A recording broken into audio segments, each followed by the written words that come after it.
So as leaders, we've already said we are going to be doing a training for your congregation, Lord willing, right? That's our plan. But I want to give you a few more things that will be helpful to you to think about how you can do ongoing education in ways that are realistic, in ways that are effective as leaders. When we do that training, we'll go deeper into certain educational issues with your people. Like, we'll give them statistics. We'll talk about what is child sexual abuse. Well, and I'll explain, if it's me or one of my colleagues, likely it'll be me, but since I'm here now, just to tell people, child sexual abuse is, of course, it would be any kind of sexual contact between an adult and a child, any sexual penetration, and it can be non-contact behaviors like recording a child, sending them a nude photo, exposing yourself to them, things like that. And then, of course, we have detailed definitions that are available if people want to go and get more detailed definitions, of course. But we'll give them those thumbnail definitions. We'll talk through basic statistics. These are from a kind of a landmark study called the ACE study. Some of you might have heard of ACEs before, Adverse Childhood Experiences. So there's a very kind of prominent study. And if you want to learn more about it, here's the link from the CDC's website. They change that link often, so just Google CDC and ACEs and you'll find it. But we'll talk about, physical abuse is not spanking without injuries is not illegal. Okay, that's not abuse. But what is physical abuse? So we'll give, definitions of that when there are physical injuries or physical threats that are scaring kids and terrifying. That's physical abuse. About 1 in 4 kids experience that. So we'll walk through these issues just for your benefit. I think emotional abuse is maybe one we haven't spent as much time on. But often that is when there is a kid and it's maybe their teacher, coach, often a parent, because it's more often in the home where this is happening in privacy. When a child is, of course, a lot of emotional abuse is verbal in nature. So when there's patterns of shaming, insult, threats, when that is kind of a systemic pattern, that's considered emotionally abusive. It's very corrosive to a child's development. So when a child is told they're worthless, when they're not told positively, that's emotional neglect. When a child is not told positively, you did that so well, or that's so wonderful, or show me your picture, when you just don't care about them and invest in their lives and pay attention to them and show them emotional attention, that is, very damaging. So, again, it can be not just a parent, but a coach, a teacher, another adult. And certainly abuse can be older children with younger children. It's not just adults and children, right? So a lot of abuse against children is also perpetrated by other minors. So that's a key aspect that we'll talk about in the training, because we have to account for that in prevention. So I'm not trying to be comprehensive here. That's just a little preview. We'll go into more depth with that with the whole congregation. We'll mention a few other statistics that we have high level of confidence in, that domestic violence, intimate partner violence is very prevalent in our country and in the world, but in our country. And then clergy sexual abuse, according to a couple of experts, looking at a whole range of studies, conclude about 10% of clergy commit clergy sexual abuse at some point over their ministry. Now, what does that mean? Are most pastors sexual abusers? No, they are not. But there is a significant minority who are. And it's not, again, as rare as people would think. Now, again, that's just a little preview. We'll go into depth on some of those issues, but again, in a way that is straightforward, that is, again, not trying to promote paranoia, but giving people information that is useful. One of the most practical things you can do is just make training and awareness and conversation around these issues a priority. The Safest Community is one where we can talk about these issues. those who are bad actors, they don't want these conversations happening. They don't want kids to have conversations. They don't want kids to be read these books. They use that ignorance to their advantage, and the same not just with kids, but with adults as well. So again, we have to, it's not about going to an extreme if we talk about this every Sunday. Of course not. No one's arguing for that. But if you only talk about it once a year before you kick off the new, student ministry year or something like that, that's just not enough either. So we do have to think about a plan where we're going at a pace and we're coming back to it in ways that make sense, that are integrated into how we talk about any priority we have in our ministry. And I think that's really the way to think about it is, when we care about something, when something is a priority, we mention it in a sermon application point occasionally. At occasion, we do a Sunday school class on it maybe, or we mention it in our emails that go out from our church office. However you normally communicate, in a prayer, in an announcement, however you have rhythms of your church where you communicate and think about anything that's a priority, this should just be integrated into that and should come up at some point where we make a connection to our policy. We pray in a prayer on Sunday for those who have been hurt or exploited or abused. We pray for vulnerable children or something like that. Educating kids, while it's not our main strategy, as I mentioned, it does matter. It often will help abuse to be interrupted when children hear, oh, that shouldn't be happening, and then a child has empowerment through that to disclose something has been happening, and then the abuse is interrupted. Or it deters the children, and children cross boundaries not for the same reasons that adult bad actors do always. Often we're deterring behaviors from children out of curiosity or whatever that are not good, and we're doing a lot of preventative work that's deterring work by helping them positively see, hey, this is appropriate touch, this is not appropriate. Here's what you do if you're uncomfortable. You can talk to mom, you can talk to dad, you can talk to someone at church, that kind of thing. And the good news is these books are just so excellent nowadays. It's super easy. You just read books. So as leaders, to have those books around, if you have a book table, or just periodically say, hey parents, here's a great book. It's from a Christian perspective. God made all of me. And reading this to your kids is a really important conversation. And there's a page in the back where it explains to parents and helps parents, like here are some tips for you when you have this conversation as you read this book. There are other books that are not Christian that are still excellent that I think are also wonderful. Brought some of those as well.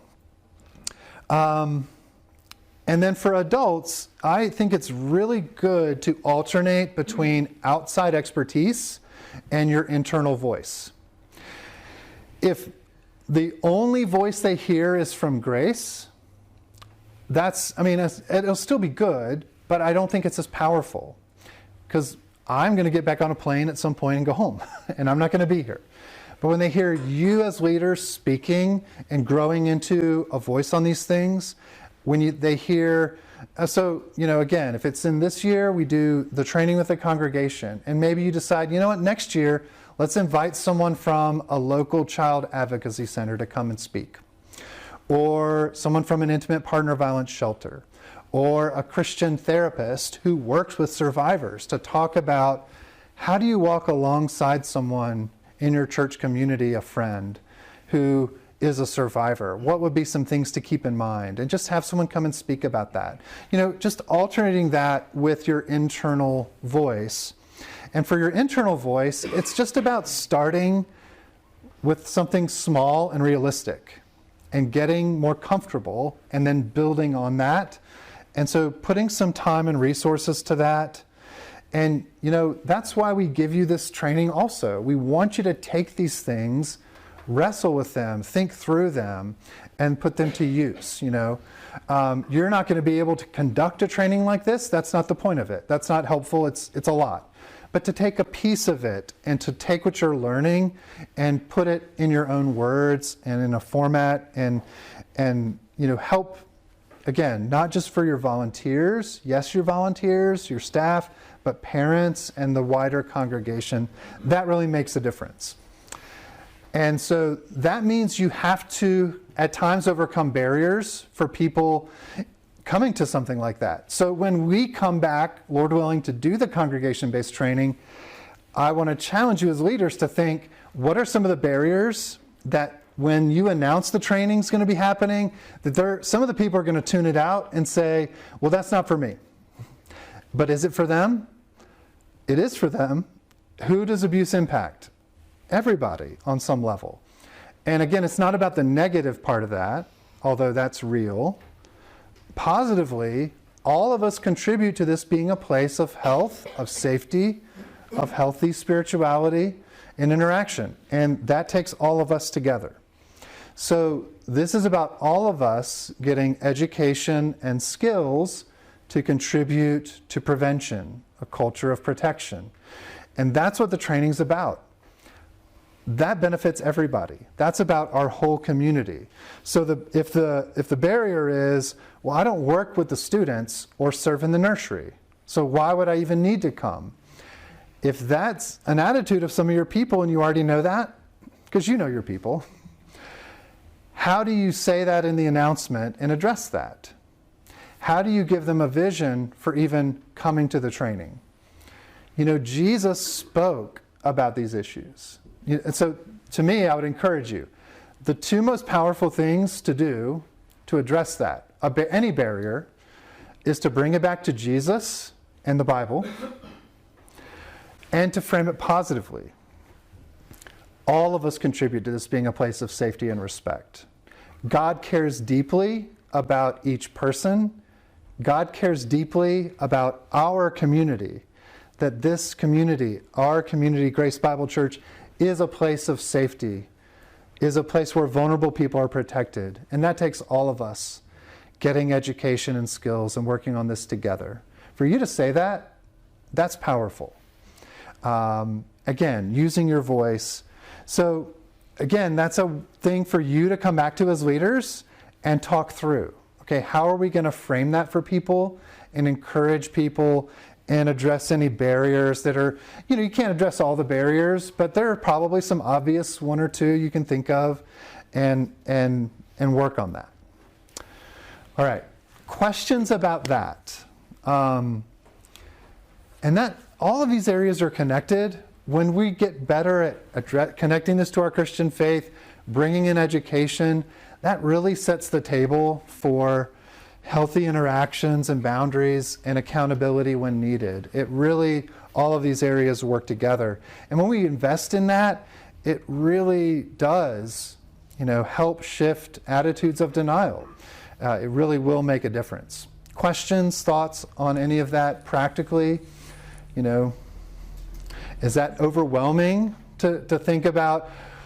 We have to stand up and make a case, like, hey, all of you guys should really make that a priority, to come out. Yeah, Darcy. Well, I was just going to ask, when you've done this in the past, Yeah. I could see a common objection, I'm curious your thoughts, would be, what about children and scaring children? Yeah, Parents being overly protective. I mean, I would say that's underprotecting, but Sure. How do you address that? Yeah, how do you address that for parents, especially with kids? Yes. So the training is designed for adults. Older teenagers often come, and we've never had anyone say, wow, that was super inappropriate for teenagers. Why in the world didn't you warn it? No, usually there's no issue. Of course, I would just let parents know that, hey, especially if you have older teens helping often with kids, that's a really good thing for them to have a training like this. So especially older teenagers, but you're going to, of course, give parents the choice on that. So I would just, we have an outline. Here's what we're going to cover. Here's the heart of this.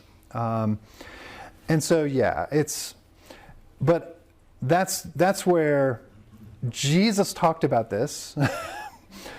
And of course, there are parts of the Bible we don't lead with the 2 and 3's Sunday school class. That story we generalize certain aspects of the story, details. And certainly, but nothing in the training is graphic again. It's like this, and that, there's a couple of very direct discussions of certain things, and we're not trying to, we have to be clear about definitions, so we use certain words and give very straightforward descriptions at a couple of points. But again, and nothing in it is trying to shock, and there's no like photos of kids with bruises or anything like that. So yeah. Anything else? Does that make sense? Okay, yeah.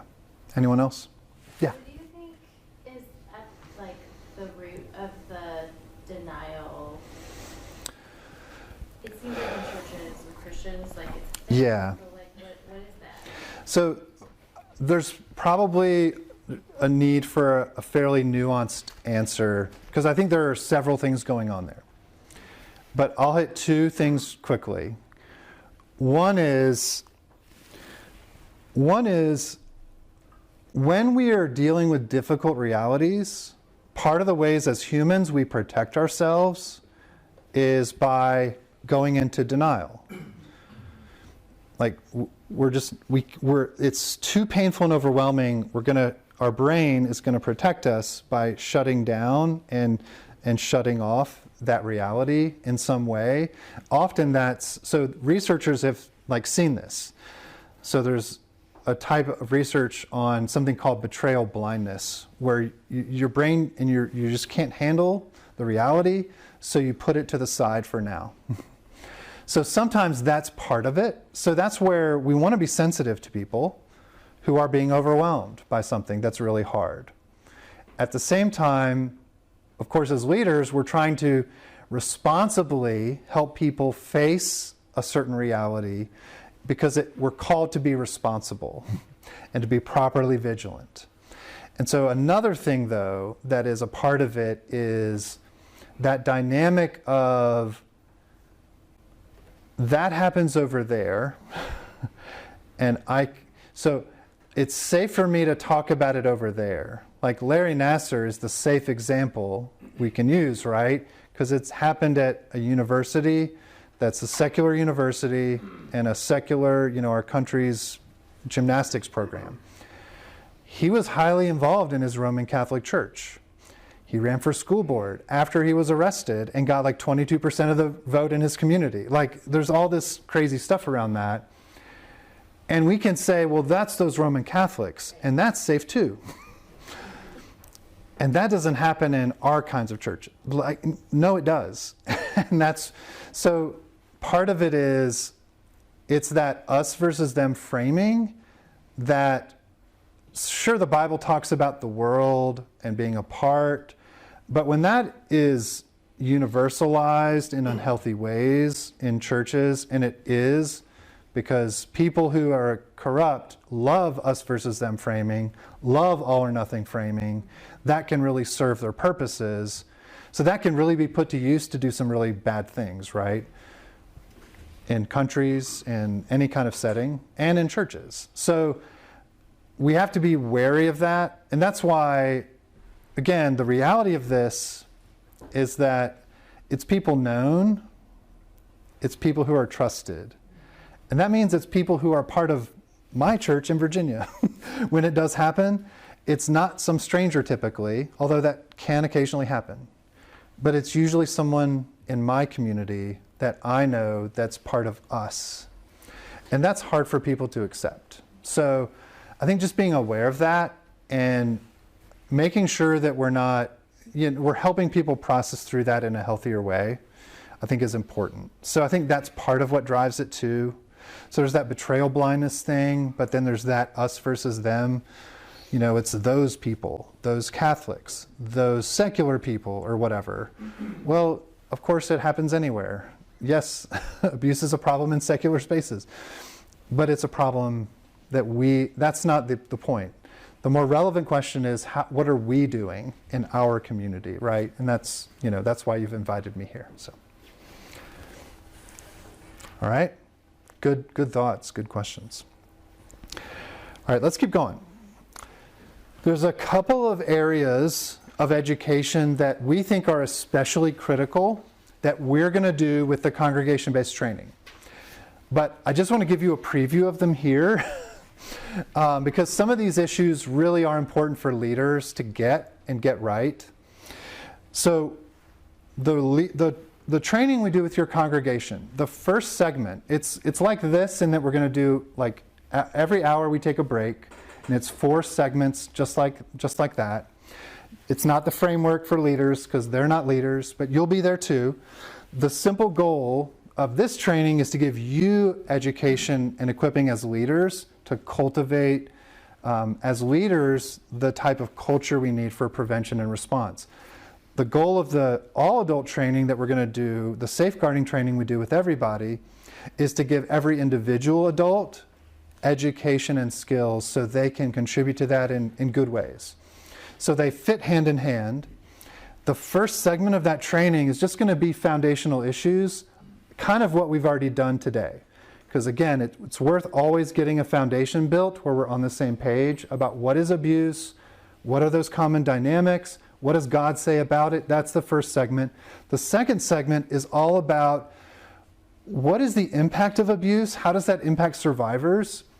Not to sit in that negativity, but to gain education so that we can care well for people.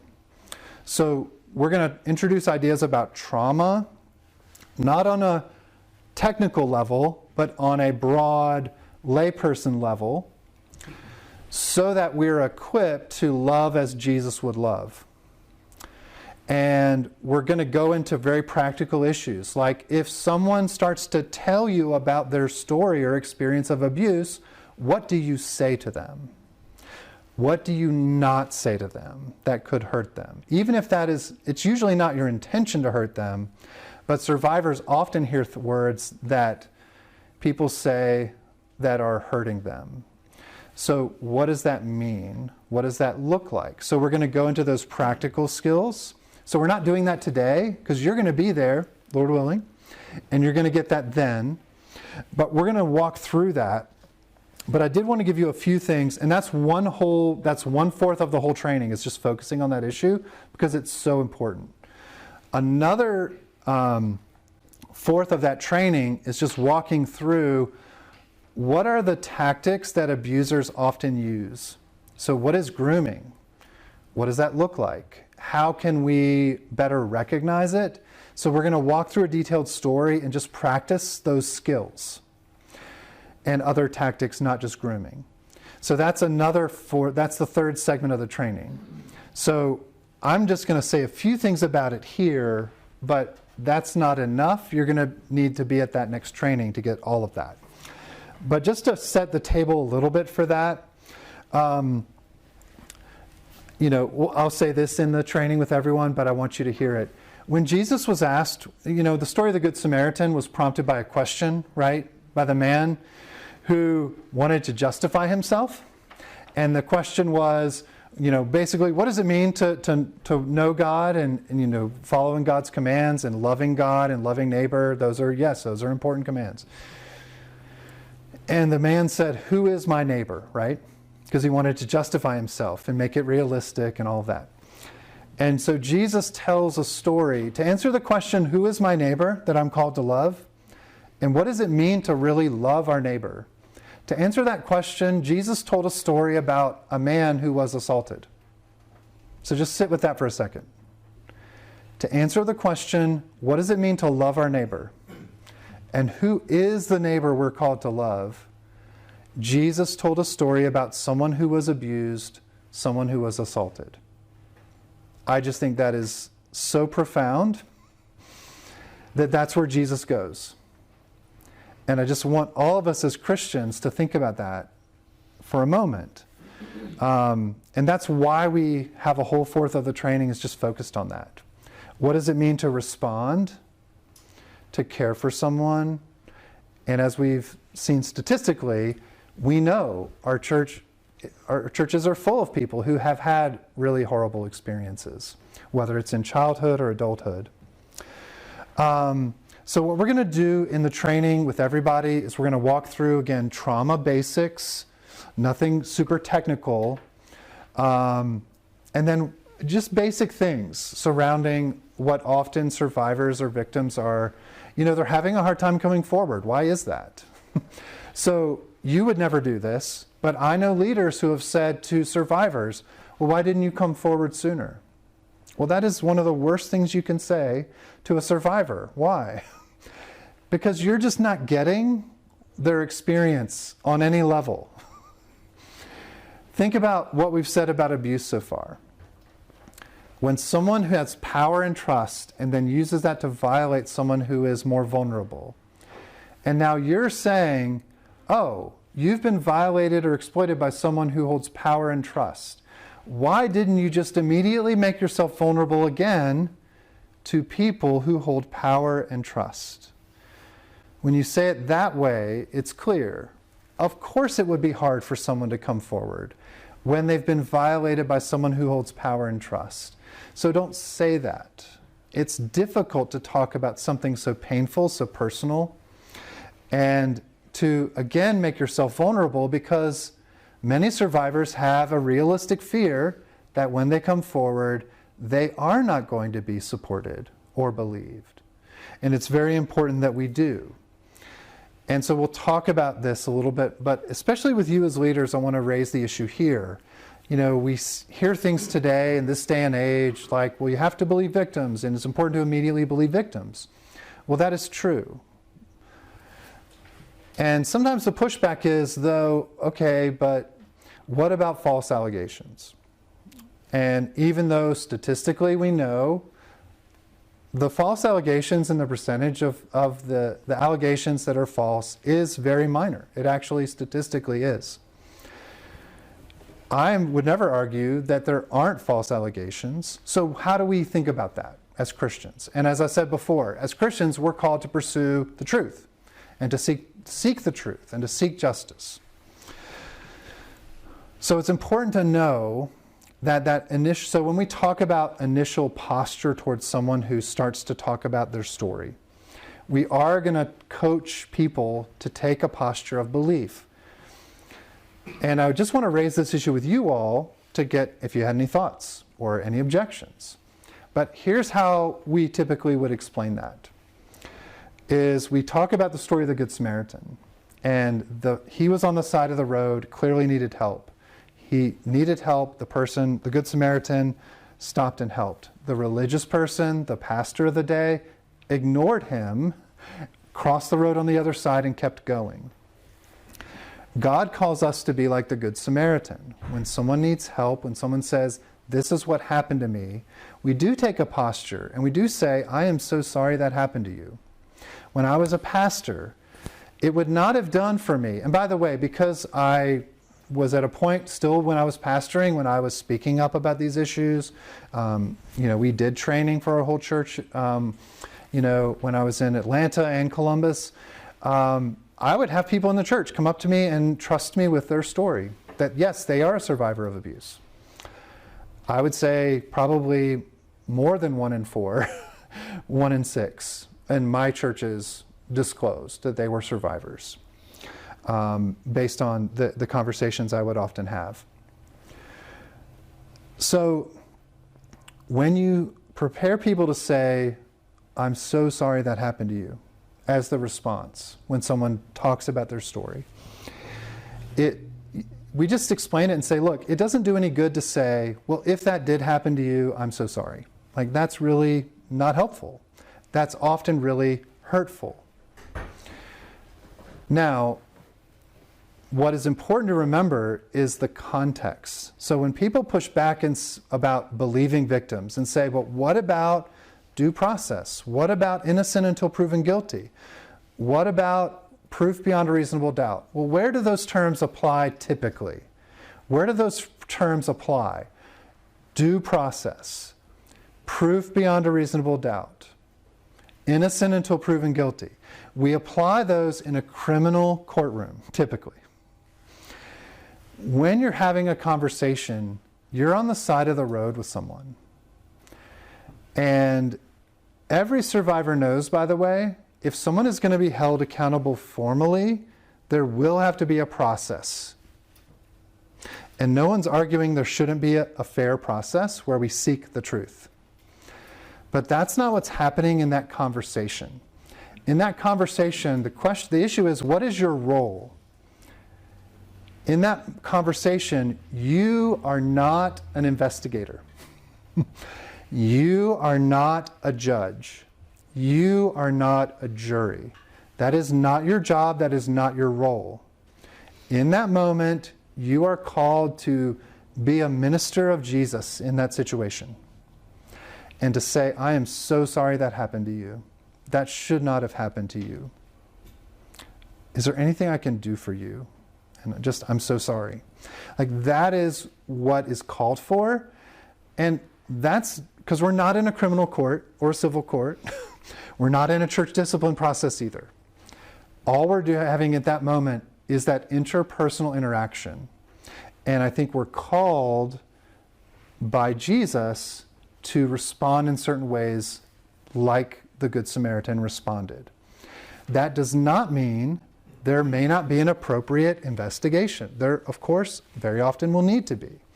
If there's going to be a formal process, whether it's in the court system or in a church discipline process or something like that. So it's not, again, just keeping that clear, I think, is so helpful. So that's why we say believe victims. Because we know from research, when you respond with, well, why'd you even go there? That is devastating to someone's recovery and healing. And so even when those thoughts pop into, and we'll explain it very sensitively to the congregation, we do. It's human to have some questions pop into your head, like, why were you there at 2 a.m, or whatever the case is. It's human to have those questions. And by the way, those questions pop into the head of survivors all the time. They're often wrestling with those questions themselves. But what we need to make sure we're not doing is adding any more blame or shame or guilt to a survivor.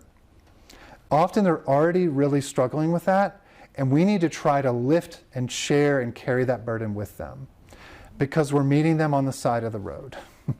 So again, we're not an investigator. And so when I was a pastor, I would, of course, never think about saying, well, if that's ever established in a criminal court, I do believe you and I'm so sorry. Of course not. That's ridiculous. Don't say that. Most of us would never think of saying that because we're clear on those, what's the setting, what's the context, what's our role. And so that's the difference. That's why we say we believe victims. So we'll walk through those practical skills.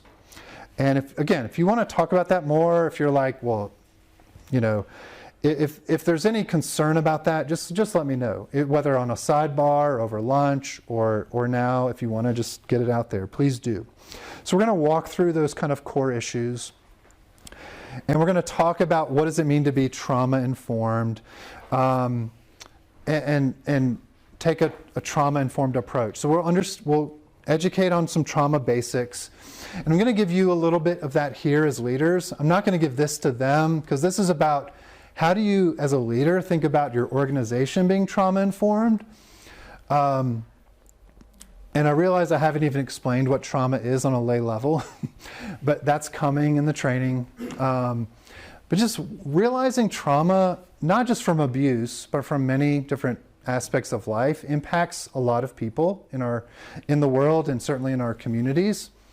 When we see signs of trauma, like someone struggling with panic attacks or nightmares or PTSD symptoms, understanding what's going on with that and responding in ways that are helping them get resources and care that is helping with those, and recognizing our limitations with that is important. And then, we're going to talk more in just a bit here about how do we integrate a knowledge of trauma into our policies and procedures and practices. So we're going to do an exercise on that in a moment. And then we need to, as leaders, help our church be a place where we resist re-traumatization. And that's why we practice those skills with people in the congregation-based training. We work on the skills that, hey, resist the impulse to say, why were you there? why were you drinking? Or, other victim blaming type statements. Because those are very often going to be re-traumatizing to someone. Or, well, he never treated me that way. Or, I've never seen him do that, or whatever. Those are, again, those statements that imply disbelief, skepticism, blame. Those are all usually very re-traumatizing. SAMHSA is our U.S. Substance Abuse and Mental Health Services Administration.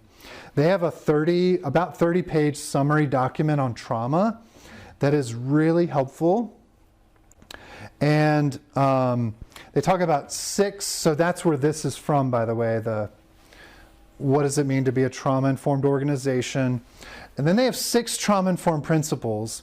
And then our executive director, Pete Singer, just published an article that shows the 6 trauma-informed principles from SAMHSA have ample support in the Bible itself. Like, the Bible cares about safety and talks about it often.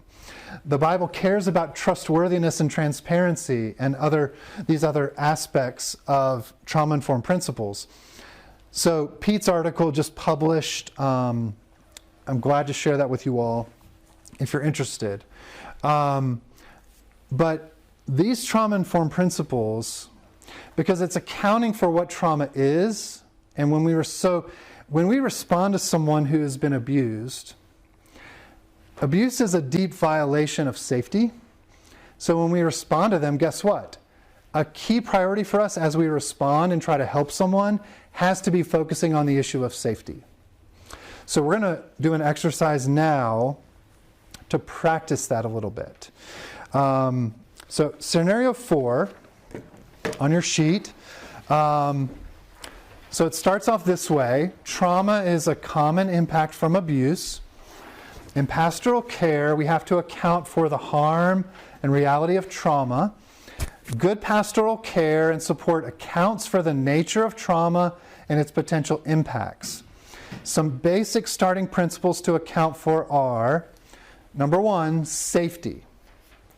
So in abuse, safety is shattered. Trauma-informed care prioritizes establishing safety. So the activity we're going to do, you're going to list some ways, talk about some ways that a care team might address issues of safety in the wake of abuse as they care for, let's say it's an adult survivor of clergy sexual abuse. That's the situation. And you're on a team caring for a person who has been abused by clergy. They're an adult victim. But what are some things you might attend to in that care, on that care team as you've been tasked to care for that person? What are some issues of safety that you might think about or talk about? Dignity. In abuse, dignity is assaulted. A person's fundamental dignity. So we talked about dehumanization and objectification. What are some ways we can affirm dignity or account for dignity? Agency. And again, a lot of these are connected to these. So agency is really about, as we say, God has created us as, a human. We have agency. We have a will. We make choices. And in abuse, that is violated, right? The will of the victim is disregarded. Their choice is disregarded. So power is taken away from them. And so part of a healthy response is to encourage a re-establishing of healthy agency, choices. And then, of course, abuse violates trust. It's a deep betrayal. How can we demonstrate trustworthiness as we care for someone? And SAMHSA talks about trustworthiness. It's not, I think a lot of times more unhealthy environments, you hear a lot of calls to just trust us. But what healthier environments focus on is not telling people to trust us, but guess what? Being worthy of trust in how we operate as leaders with integrity. And that's what really counts. So trustworthiness and transparency. So I just want us to begin to have a conversation around that, knowing, again, we're going to, again, talk more about what trauma is and what that often looks like in the all-adult training, the safeguarding training. But let's just take a few minutes, and if it's okay, I want to, let's just each table focus on one of these, because this is too much to talk about. So why don't we just, you guys talk about safety, is that okay? And you guys talk about, number 2, dignity. And then you guys talk about agency. And then trustworthiness. We'll go safety again. And then dignity. And if you finish in 5 minutes and you want to go on to one of the others, go for it. All right. Okay. All right. I know I didn't give you enough time on this one. If you have thoughts or questions, I'm glad we can talk over lunch maybe or come back to this. But I really want to make a little more ground before we go to lunch. So if you'll, just a couple thoughts to close out this section. It is important to know our limits in this area. So churches, of course, are going to have different levels of resources, ability to provide counseling, and churches are going to make individual decisions of how they view counseling. That's not really our place to tell churches how to view that. I will say, though, it's like a guardrail. Like when I was a pastor, if someone came to my office, which would happen often, a guy in our church say, "Mike, I need to talk to somebody. Can I talk to you?" Of course, I'm available. That's part of my job as a pastor. But if someone sits down in my office and starts to say, "Well, Mike, I'm having a problem with my spine," as a pastor, I don't clear off my desk and say, "All right, buddy, get up here and let me just get in there and see if I can tell what's going on." Of course not. We have to have some limits. Trauma is often impacting our brains. And so if we are a lay counselor, can we provide support, encouragement, all sorts of spiritual guidance? Yes, absolutely we can. But we are not trained to help someone with dysregulation in their nervous system and having a trauma response. So, panic attacks and nightmares and other PTSD symptoms, it's good for us to have a basic awareness of, hey, I can continue to show support for someone and meet with someone, but I'm really trying to also help them access some professional care as well, just like we would with medical conditions. And so just to have an awareness of that, it's a both and. And when we explain this, and we explain trauma in the safeguarding training for your congregation, we're going to talk about, when we understand trauma, supportive communities are essential for healing. You cannot heal alone. You cannot feel safe alone. We're humans. We're social creatures. That's how God made us. And understanding that and understanding trauma really empowers us and equips us to know that we can make a huge difference for people who have gone through really hard things in the church. And that is just such a beautiful, wonderful aspect of being the church.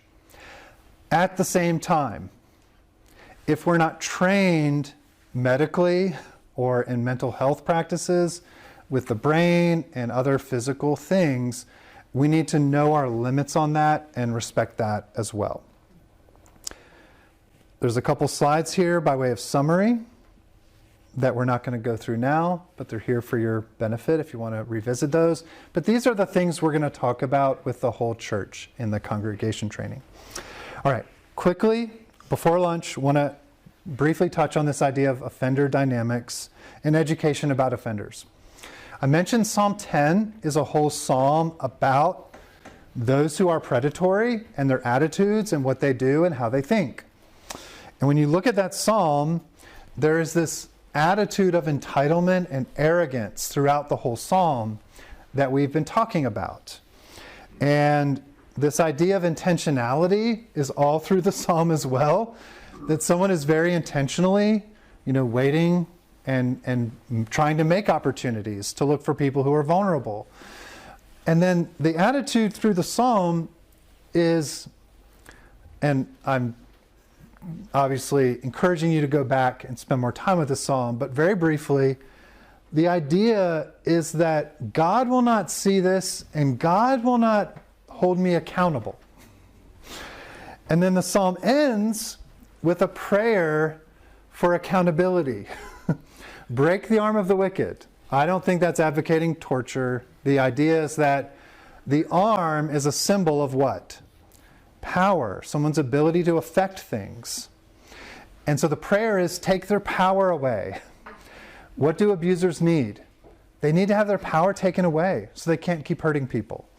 They need to have accountability until there is no more abusing power, none of that wickedness anymore. And so this very powerful psalm about offenders in no way just doesn't talk about forgiveness. It talks about accountability. And I think there's a lesson in that. Now, as Christians, we believe in forgiveness.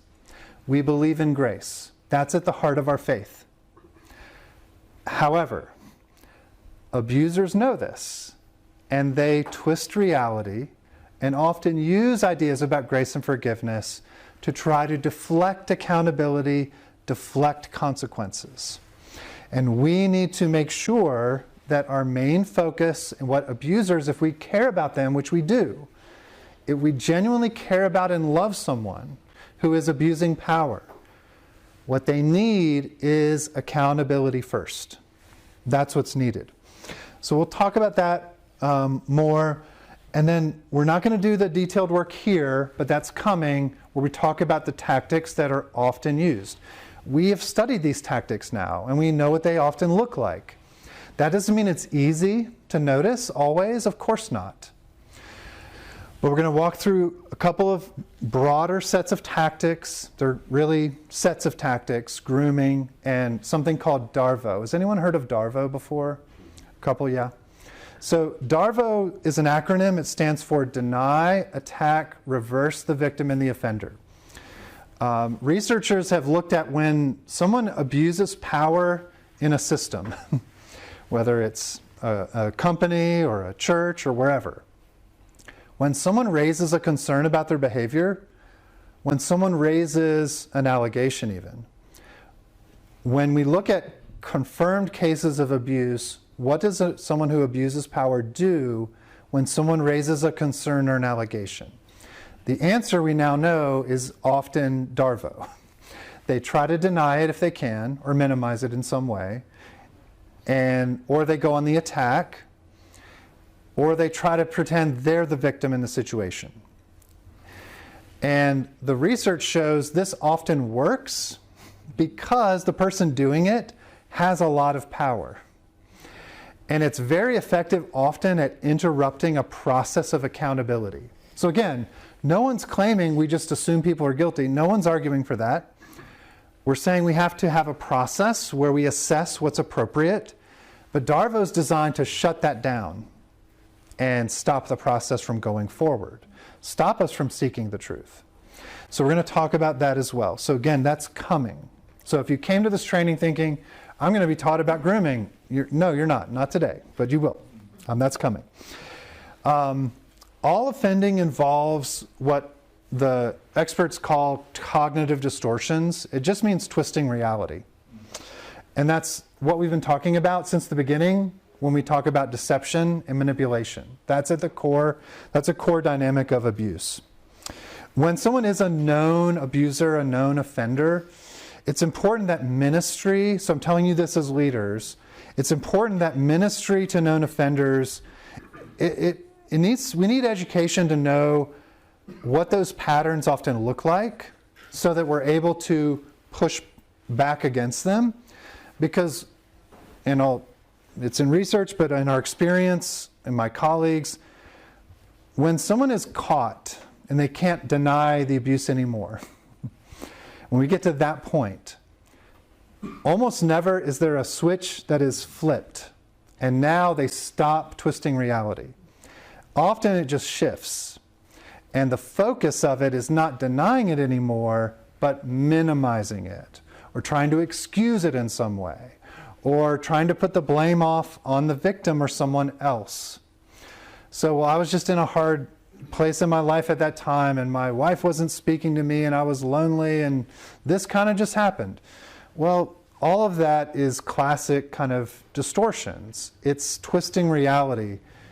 And those are indicating to us that the person is not actually repentant, because they're not owning what they've done and owning the harm. They're still trying to get out of it and frame it in such a way that minimizes it, excuses it, blames others.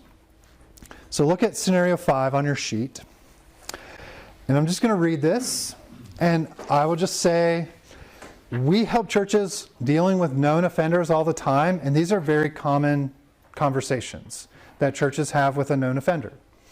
So here, a registered sex offender meets with a pastor because he wants to attend the church. And he says, "Pastor, I know I messed up. I was at a party at my boss's house and this teenager was there, but she looked like she was 25. I took the wrong dose of my medication and I was kind of out of it. She started giving me a massage and it just kept going on from there. We didn't have intercourse. At the time, my wife had completely withdrawn from me and I was in a real lonely place. I know Jesus has forgiven me." What distortions do you see? Let's just talk about this for a minute. Do you see any distortions? Just making excuses left and right for what he did. Yes. So what stands out to you? Which ones stand out to you? It's like it just kind of happened. There was no intentional, there's no actions he took. It just... I was just kind of carried along and it just kind of happened. No, you did this. You made choices. And you need to be accountable now for those choices. Okay, good. What else do you see? Age, Yeah. since you looked 25, hey, I mean, Does that matter? No. It doesn't matter. It doesn't matter at all. And by the way, it's just a tactic to get us to try to give him slack. And the point is, don't let it work. Don't buy it. So when you see these distortions, that person is signaling to you as loudly and clearly as they can, though it's not their intention, that they are still dangerous, that they are not repentant. And churches do very well to be very cautious about the level of participation someone like this would have and the access they would have. Most, in 2024 now, most churches I know would never say someone like this who's a registered sex offender should ever be working with children again.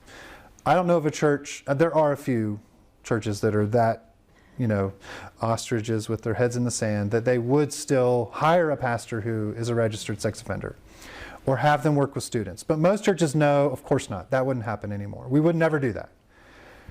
But you still do have to think very carefully, because the person is signaling to you they're dangerous.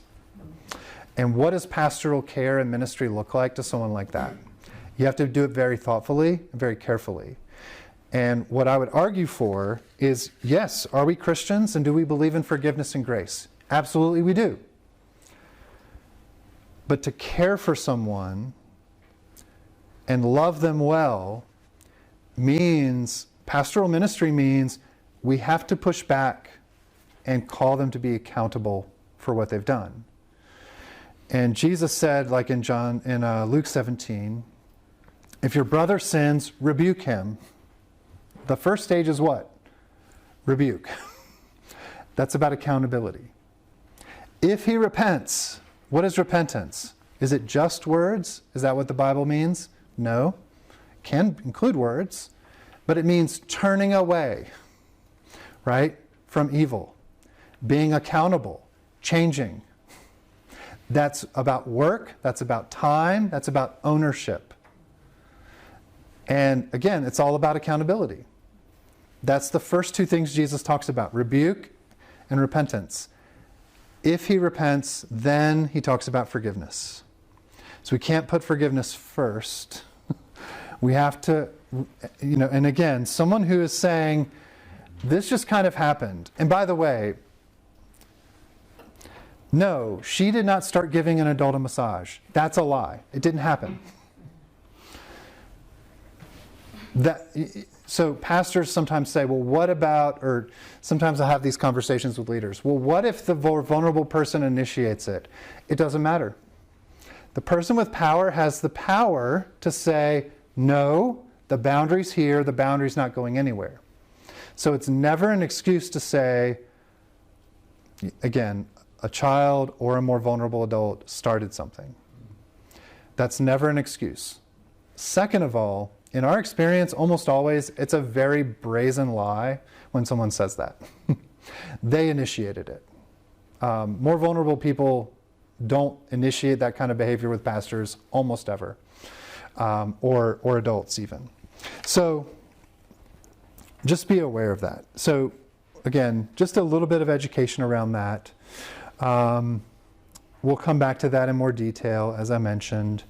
All right, we need to have lunch. And so we're going to come back to the last two parts of our training right after lunch to wrap up.